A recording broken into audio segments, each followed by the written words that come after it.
What it do? Beer Gang Bacon Bits, beautiful people. Your girl poet, Midday Shenanigans, WPGC TV, live, Ritz-Carlton, Washington, D.C. The countdown is official. Black Panther is coming whether you are ready or not. I got my outfit ordered 2 years ago, so it's not a problem for me. But on February 16th, we will be watching History in the Making, and I have the honor and the pleasure of sitting with the man, the myth, the legend himself, Ryan Coogler, who is bringing this film to us. How are you? I'm hanging. He's maintaining a very busy schedule, I would assume. How has this been for you? Like, did you expect this kind of just energy and all this activity around Black Panther when you were first putting it together?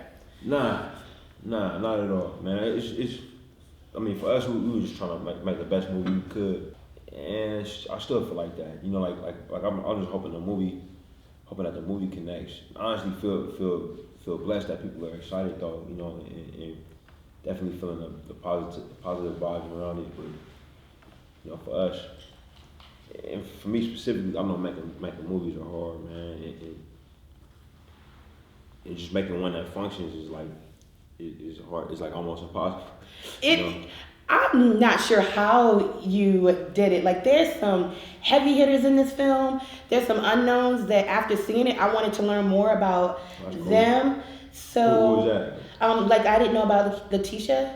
I had never seen her in a film, but how she rocks out. And it was that sprinkling of, from watching the movie, it was all the things that I've been consistently told as a woman of color that I could not be or I was not without the help of a little extra. To see this young queen mastering technology, to know once I started researching Black Panther that he was actually considered one of the top one of the top 8 smartest people in the Marvel universe. So for you to bring those kind of stories to the forefront, here's this cast of color in every hue that I could think of. It was magical for me. So I don't know if you ever get to have these kind of conversations with people after they see your work. Not really. I mean, like we just been grinding, like doing it. Like we worked on the movie, finished the movie, and then premiered it, and then left for the press tour, like pretty much right after that. So it was you know, we haven't had a chance to really sit and hear. So it hasn't even hit you yet that you have done something real magical in this moment. You know, for me, it was a movie bigger than I ever worked on. All the folks I collaborated with, you know, the importance of it wasn't lost on us though. You know what I'm saying? Like the importance of what this character has meant for people who follow comic books, what this character means now, and the idea that, you know, that there hasn't been a movie at this scale that was about Africans. You know what I'm saying? Yes. And as a result, has a cast that's just full of African. You know what I mean? So that concept, you know, wasn't lost on it. So, but it made us want to just work harder, you know, to make sure that it functions. Like, because the worst thing for us is a movie comes out and it doesn't work. You know what I'm saying? And like people watching, it's like, So like we didn't want, you know, we didn't want that to happen. We didn't want that to happen. So it was like focusing on that. And now that it's like time for us to do press, I'm just trying to give all my energy to that. You know what I'm saying? And make sure we really engage with you guys and you know, give you guys what y'all need to go tell folks about the film. You know, so I'm still in work mode right now. It's fine. Yeah. So how important do you believe Black Panther is for our culture? I mean, that's a lot, man. Like for me, I gotta look at it as a movie. I have to. You know what I'm saying? Like if people attach more to it, that's beautiful. You know what I'm saying? Like that's beautiful. But for me, looking at it as a movie was enough. You know what I'm saying? For me to put the grind in, for our collaborators to put the grind in. You know what I'm saying? You know, if it becomes more than that for people, man, that's beautiful. You know what I'm saying? But I was content with just giving people a solid, you know what I'm saying, a solid movie. So I'll ask you as a director then, how important is a film like Black Panther to the movie industry? Well, I think what you'll hear is you know, you'll hear like a lot of things about Black movies, you know, and this is interesting, man, because you never hear somebody call you never hear somebody call a white movie a white movie. You know what I'm saying? Like you have a movie with a bunch of white people in it. They never say it's a white movie. Yeah, like it's just a movie, right? You know what I'm saying? So like, you know, but I'm guilty of it too. You know what I'm saying? Like I call a movie a black movie. You know what I mean? And with pride, you feel me? And you'll hear people say that black movies don't travel.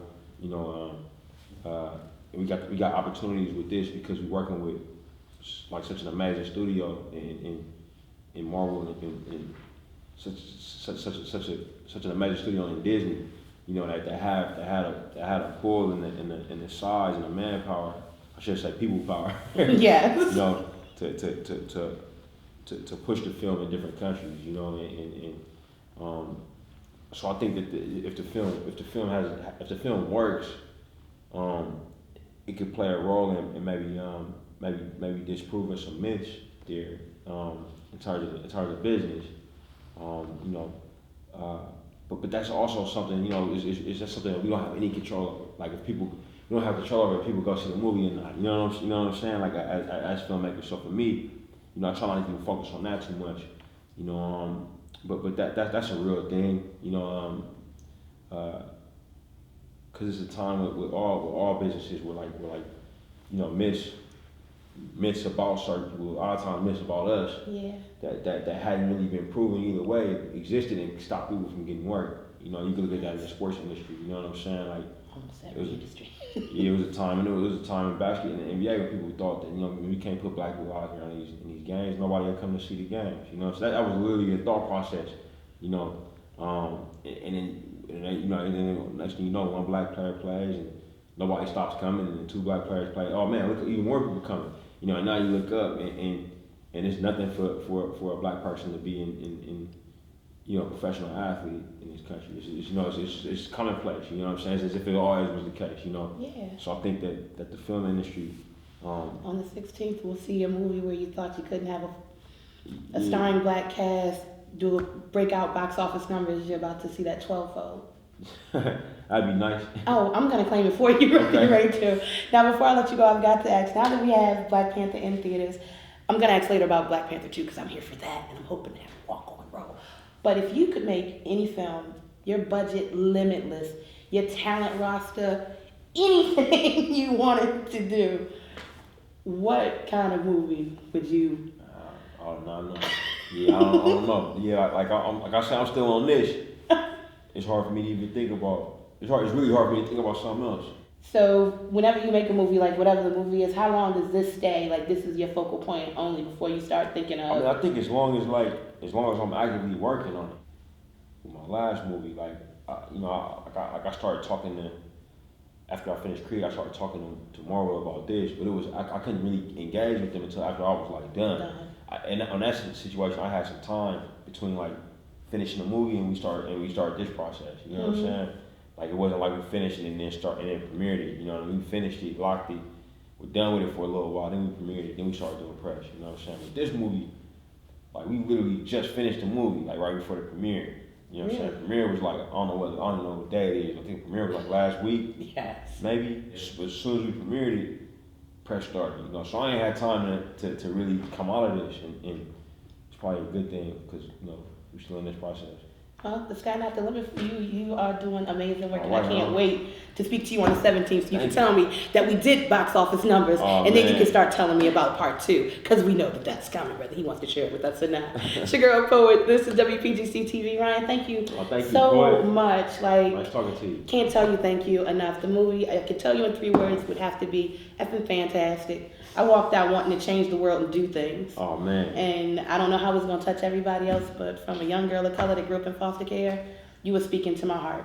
And to see all of those people on screen in the varying ages and just generations, thank you for the work that you do. I can't wait to see what you do next. Thank you.